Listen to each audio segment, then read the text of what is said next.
Chapter 4. A Selkie Stirs. The dream clung heavily to the edges of Aveny's psyche as she eased slowly into consciousness. Its remnants hung in thick, milky webs draped between her subconscious and alert state. She fought to maintain it, to remain adrift in oblivion. Unlike her recent nightmares, this had been a wonderful dream. She lingered for a long moment, reveling in the feelings that remained. Her body tingled with a kind of electric peace, and her mind hummed with a simple, easy joy she hadn't felt in recent memory. She wished she could return to the dream, or recall it in its entirety. The pure bliss, the exhilarating freedom, the cool refreshment. There had been water. At least, she thought it was water. She was swimming, or maybe being pulled on a current. Maybe it wasn't water at all. Maybe it was sky. Maybe she was flying. She recalled incendiary hues of aquamarine spiraling around her, hitting her body in tiny explosions of iridescent light. She was surrounded by darkness, but not the kind of blind obscurity that strikes fear of the unknown. No, this was the velvety depth of a puppy's black fur, the shimmering surface of steaming coffee, a warm, enveloping blanket on a cold, dark night. And it went on forever. She flew through its mist, tendrils of cerulean static spiraling away as she launched toward her goal. Toward what? Then she recalled. The light. That irregular blue light seemed to shift and flow, yet remained steady, always just ahead. It hung like a tantalizing blue sun just out of reach. But though she yearned to reach it, she was already too whole with joy to truly long for anything. Aveny had enjoyed sleeping once. In her youth, she could fall into unconsciousness as easily on a plane, train, or automobile as she could in her own bed. But as she'd aged, she'd become increasingly restless in the night. Now, most of her dreams were nothing but a loop of thrilling chases interspersed by gut-wrenching nightmares. It had been years since she could remember sleeping this soundly. But already it was draining away. Aveny could feel its essence dissolving from her body, soaking straight through the mattress and off into oblivion. There was nothing for it. Just like that, it was gone. She could hear her children, Luca and Brecken by the sound of it, gathering their weekend bowls of cereal in the kitchen. She rolled over and felt empty space on the bed next to her. That's right, she recalled. Bran's still on shift. It always took her a few minutes to remember if he was home the night before or not. With his rotating shift, she was never quite sure if he was coming or going. Add overtime, a busy family schedule, and a sleep-muddled brain into the mix, and remembering his schedule became trickier than reciting the Fibonacci sequence. Aveny rolled over, flipped on the lamp, and grabbed her phone off the nightstand, clumsily ripping the charge cord from the wall in the process. She habitually scrolled through her Facebook feed until she felt fully awake and assured that nothing interesting had occurred overnight. Then she dropped the phone and stretched luxuriously. She loved the weekends. Slowly, she pushed the covers to one side, preparing to swing her feet out of bed and onto the carpeted floor, but recoiled with a gasp as her hand grazed something strange. Rat! Her mind shrieked instinctively. She erupted from bed like an overstuffed jack-in-the-box. She half expected whatever it was to come rocketing out after her, but all was still and quiet. Aveny grabbed the lamp from her nightstand and used it to lift the edge of her comforter. Something peeked back at her from within. Something long and hairy.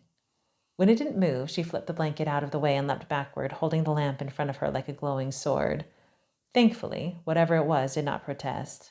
The shock calmed and settled momentarily in her chest, only to rise again as she registered the object's identity. It was her grandmother's sealskin. Aveny shuddered. Gross. Clearly, one of the kids had found it and were either playing an impish joke or were trying to be sweet by sharing this strange, fluffy blanket. Hopefully, it was the latter. Just as she was about to call them in to investigate, her daughter, Tally, short for Tallulah, a name she'd inherited from Aveny's grandmother's mother, came plodding into the room, swaddled in her massive pink comforter. A tuft of wild blonde streaked hair shot out of the top of her blanket like a volcano. The explosion was highlighted by a mass of tangled knots, a daily occurrence. Tally's fine baby hair had never thickened. It was still as soft and wispy as ever, even though she was now almost 6 years old. She flopped onto the edge of Aveny's bed and struggled awkwardly to climb up. Shoving the skin aside with her foot, Aveny sat down and lifted her daughter gently onto her lap. She encircled the giant ball of blankets with a hug, encasing the tiny girl within. This was her favorite part, or one of them, at least. She liked being the first person her daughter sought out in the morning. She loved the soft warmth of her youngest child's dewy breath on her neck, and the way her long eyelashes, gifts from her father, danced along her cheek as Tally slowly blinked herself awake. Brecken walked by the door and, noticing the pair of them, came into the room. "Can we have Saturday morning cartoons?" he asked. Somewhere along the way, Brand had told him how he'd grown up watching Saturday morning cartoons, and Brecken had really latched on to the idea. Aveny had tried pointing out that Saturday mornings were the only times they could watch cartoons as kids because that was the only time they were on. Now cartoons were always on Netflix or Hulu or Amazon. It wasn't the same. "You don't get unlimited cartoons just because it's Saturday morning," she had explained. No one had seen this as a viable argument, and the conversation had repeated weekly ever since. "It's Sunday," Aveny said with a smile. "Can we have Sunday morning cartoons?" Brecken asked, not missing a beat. "How about you explain why this thing was in my bed this morning?" Aveny pointed to the discarded sealskin now crumpled atop the blankets.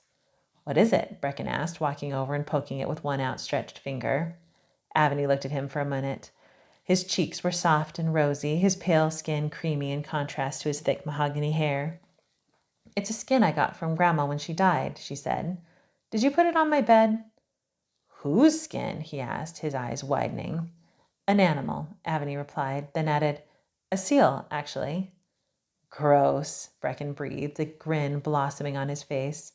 He took hold of one end and pulled it toward him so it unfurled to the floor. "Can I have it?" "No," Aveny said. "Go get your brother." Luca was getting longer and lankier every day. Poised on the precipice of puberty, his limbs were extending at an impressive rate. He was still shorter than Aveny by a good 12 inches, but she could feel the tension building in the small mechanism of his body, readying itself for a growth spurt at any moment. Every morning she half expected to find he had outgrown her in his sleep. He was still munching on a mouthful of cereal when he walked into the room. "What's up?" Luca asked, the words spraying a little as he chewed. "Did you put this in my bed?" "What is it?" he asked, stepping closer. "Why is everyone asking that before they admit whether or not they put it here?" Aveny queried, exasperated. Luca just stared at her. "It's a sealskin I got from Grandma Catherine," she admitted. "Did you put it here?" "Really? Like a real sealskin?" His eyes expanded and a grin drifted across his eager face. Luca was a born biologist. His room housed a wide array of natural paraphernalia, from seashells to moss-covered sticks, bits of beetle shells, and a large disembodied lobster claw. His pride and joy, an aquarium of live tree frogs. He ran a hand over the skin, his eyes gleaming with delight at this most unexpected discovery. "Can I have it?" "No," Aveny said, her mouth tight. "Why did you put it in my bed?" Luca stopped chewing. "What? I didn't." "Well, somebody is lying," Aveny pointed out. "It didn't just wriggle in here on its own." She looked down at Tally. "Wait, did you put it here?" Tally shook her head no. This one, Aveny believed. She doubted very much if Tally could even have reached the box on the tall closet shelf, let alone lifted the weighty object down. She glanced back and forth between Luca and Brecken. "I know one of you did it. Just tell me." They both stared back, looking wide-eyed and innocent. Aveny never really knew what to do in situations like this. She wasn't a natural parent. She had met enough people who were to know. She was often stymied by the basic demands of raising small children. Finding solutions was always a Herculean effort for her, especially when attempting to sleuth out a culprit. She tried punishing everyone, and she tried punishing no one. The latter just gave the kids free license to do whatever they wanted, knowing full well that she'd be powerless to discipline them as long as no one fessed up. But punishing everyone resulted in an angry, escalating battle of wills and proclaimed injustice that, at least in this case, didn't feel worth it. "Both of you go clean the kitchen." They were responsible to do this anyway, and they all knew it. It wasn't really a punishment, just the punctuation that signaled the conversation's end. Brecken paused at the door. "So, cartoons?" Aveny sucked in the corner of her lip and furrowed her brow. "Go do your job. We'll talk about that later." Ah, deferment, her favorite parental tool. Luca seemed frozen in place, relishing the feel of the skin in his arms. He was mesmerized. For some reason, the sight sent a shudder up Aveny's spine. She reminded herself that the skin couldn't hurt him. Still, a tingly sensation raced across her arms as goosebumps rose from her flesh. "Go clean up," she told him, sliding the skin from his grasp, "and help Tally get a bowl of cereal, please." He looked wistfully at the skin. "Can I have it when you die?" "Go," she urged, rolling her eyes. "And maybe. We'll see." This was one of her offspring's favorite tools, lining out the will. Aveny strode into the office, where she found the box sitting open on the desk. She picked it up and carried it to her bed, where the skin still lay. There was something about the thing that made her not want to hold it any longer than was absolutely necessary. Something about it just... Aveny wasn't sure what. To say it creeped her out wasn't quite right. It didn't actually gross her out either. Unsettling, that's what it was. Perhaps it was that twinge of guilt that someone in her family had once been party to the killing of a seal, maybe even lots of them. She reminded herself again that it was a different time, but still the sense of unease lingered. Aveny wasn't an animal lover. She'd never been infatuated with kittens or horses, never dreamed of being a vet, never taken up the cause of animal rights. She didn't even own a pet. But for some reason, the skin still pulled at her heart. She quickly grabbed the skin and moved to deposit it back in the box, but something stayed her hand. Luca was right. She remembered now how wonderfully silky the skin felt. Its soft texture was like catnip to her touch. She skimmed her fingers down the length of it, stopping to examine each protrusion. It really was miraculous, every inch intact from its nose to its taut whiskers. Well, almost. 2 gaping holes belied the space where a living creature had once peered out into the world. She stroked its fur absent-mindedly for a moment longer before discovering herself and hastily closing it back into the box.